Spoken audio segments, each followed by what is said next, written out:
này nó có thầm mò mẹ kêu mẹ lo mà cạn thế này livestream thế này nữa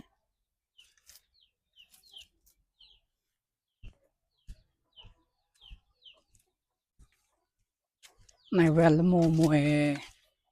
màu nhấp này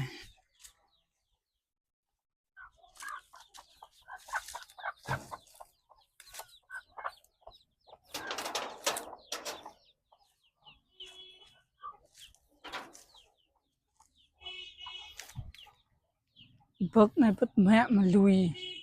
thế này hao này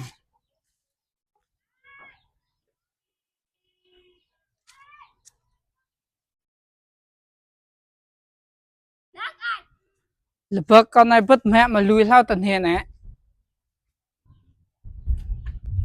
chàng cả ràng thọp mẹ ăn thèm mà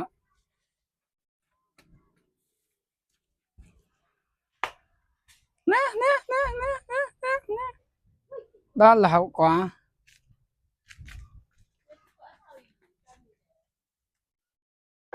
cá cỡ này điện thoại tật làm thế lệ làm là biển bạc tới món cái đó đã cái ổn thế thao chọi mẹ hay à chọi mẹ hay nè